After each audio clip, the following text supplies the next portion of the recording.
اعوذ باللہ من الشیطان الرجیم بسم اللہ الرحمن الرحیم۔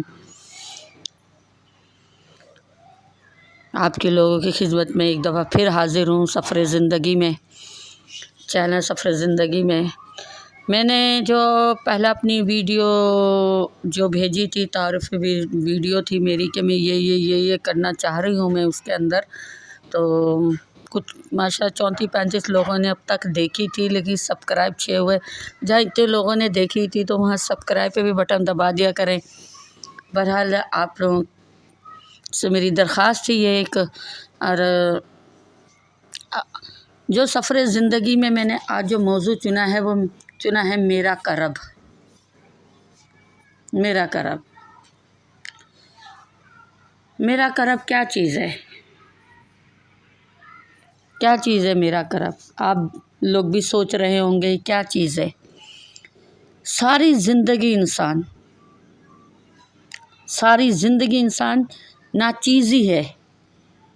سوچنے کی بات یہ ہے کہ بندہ ناچیز کیسے بن جاتا ہے، بڑی سوچنے کی بات ہے۔ سوچیں اس کو، جب ہم دین کا کام کر رہے ہوتے ہیں یا دنیاوی طور پہ کام کر رہے ہوتے ہیں تو ہمیں ایک پہچان کی ضرورت ہوتی ہے۔ اس طرح سوچنے کی بات ہے ناچیز کیسے بندہ بن جاتا ہے۔ ہو کیسے اپنا تعارف کرواؤں، کہاں سے کرواؤں، وہ لفظ کہاں سے لے کر آؤں؟ یہ ناچیز کہہ رہا ہے، یہ بندہ ناچیز کہہ رہا ہے کیسے اپنا تعارف کرواؤں، کہاں سے وہ لفظ لاؤں جہاں دل زخمی، آرزو ادھوری، سپنے ٹوٹے، آنکھیں برسیں، قدم لڑکھڑائے، اپنا ہی وجود بے معنی رہا۔ یہ ناچیز کہہ رہا ہے۔ سوچ کہاں لے گئی، لفظ کہاں بکھرتے رہے، یہ سب سہنا کرب ہی تو ہے، تکلیف ہی تو ہے، تڑپ ہی تو ہے۔ ناچیز بندہ اپنا تعارف یوں کروا رہا ہے سب چیزیں سہ کر، جیتے ہوئے بھی جی نہ سکے، ہنس کے نہ سہ سکے، چلنا چاہا چل نہ سکے، آرزو کی تمنا، سپنے ایسے ٹوٹے، ہر آرزو ادھوری رہ گئی، دل ٹوٹا، آنکھیں بنی برسات، پھر برستی رہیں، جب آنکھیں برستی لفظ بکھرتے چلے گئے، بولنے کا ہنر آنے لگا، ٹوٹے ہوئے لفظوں میں جان آنے لگی، کرب کی تڑپ اتنی شدت کی تھی خود ہی کو کھو بیٹھے، کرب کی تڑپ اتنی شدت کی تھی کہ خود ہی کو کھو بیٹھے ہیں، خود ہی کو ڈھونڈتے ہیں۔ ناچیز آدمی خود ہی کو ڈھونڈتے ہیں، کبھی اپنوں میں، کبھی غیروں میں، کبھی چاند میں، کبھی سورج میں، کبھی اجالوں میں، کبھی اندھیروں میں، کبھی موسم کی سرد برسات میں، کبھی شدید گرمیوں میں سمندر کے کنارے، کبھی زمین روح آدم کے اس کونے میں بھی، کبھی اس کونے میں بھی۔ نہیں ملتا اپنا آپ ناچیز کو۔ یہ کرب نہیں تو کیا ہے، یہ تڑپ نہیں تو کیا ہے، کون بتائے گا، کون سمجھائے گا،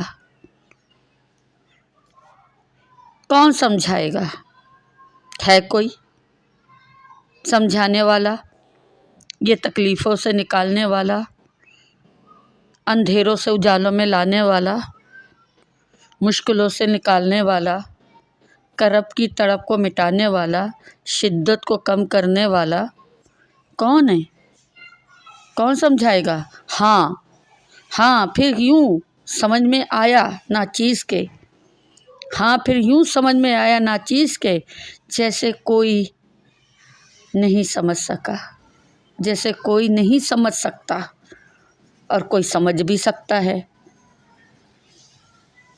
دل کی گہرائی سے، روح کی گہرائی سے سمجھنا چاہو تو گہرائی میں اتر کے سمجھو، اس کرب کو، اس تڑپ کو، ان مسئلوں کو، ان اندھیروں کو کون مٹا سکتا ہے، کون ختم کر سکتا ہے۔ تو سمجھ میں آیا زندگی گزارنے کے بعد، ضلالتوں کے بعد، تکلیفوں کے بعد سمجھ میں آیا اے خدا کی بندی ناچیز، اس صرف وہ ذات سمجھا سکتی ہے،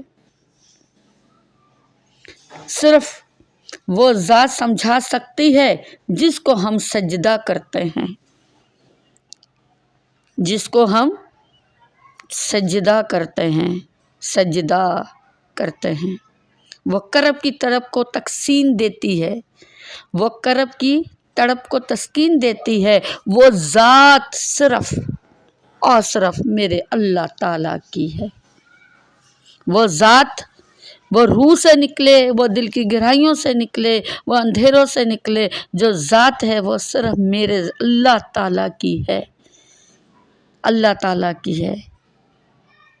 ہر روح آدم جہاں بھی جائے، جس قدم بھی جہاں بھی رکھے، ذات صرف زندہ میرے اللہ تعالیٰ کی ہے۔ جب ہم اللہ کی ذات کو پہچاننے سے انکار کر دیتے ہیں، دنیا میں ہی رہ کر ہم دوسروں کے اندر اپنا وجود، اپنے لفظ، اپنے خواب، ٹوٹا ہوا دل، برستی ہوئی آنکھیں ڈھونڈنے لگتے ہیں، چاند کو سورج میں ڈھونڈنے لگتے ہیں، اندھیروں میں ڈھونڈنے لگتے ہیں، تو ہم گمراہی کی طرف جا رہے ہوتے ہیں، گمراہی کی طرف۔ لیکن جب ہم یہ سمجھ جاتے ہیں ذات ہے وہ جو ہمیں صرف اس یہاں سے ہمیں نکال سکتی ہے، وہ ایک ہی ذات ہے جسے ہم سجدہ کرتے ہیں، اور سجدہ صرف ہم اللہ کو کرتے ہیں۔ سفر میں، یہ زندگی کے سفر کا کھیل ہے، یہ زندگی کے سفر کا کھیل ہے، اور اس کھیل کا نام ہے زندگی، سفر زندگی۔ وہ ذات اللہ کی ہے جسے ہم سجدہ کرتے ہیں، ہر چیز سے ہمیں سمیٹ کر ہماری روح کو تسکین دیتی ہے، وہ اللہ ہے، وہ اللہ ہے، صرف اللہ ہے، اللہ واحد لا شریک له ہے۔ اس کو جو میں نے آج یہ ویڈیو بنائی ہے، اس کو بڑے غور سے، جو روح کو اللہ کی روح اللہ تک پہنچنا چاہتے ہیں اور دنیا کی تکلیفوں سے لڑ چکے ہیں، اسے غور سے سنیے گا۔ اور آپ سے ایک درخواست ہے، میرے چینل سفر زندگی کو لائک بھی کیجیے گا، سبسکرائب بھی کیجیے گا، اور آگے شیئر بھی کیجیے گا۔ اگر کوئی آپ کو میری ویڈیو میں پرابلم یا کوئی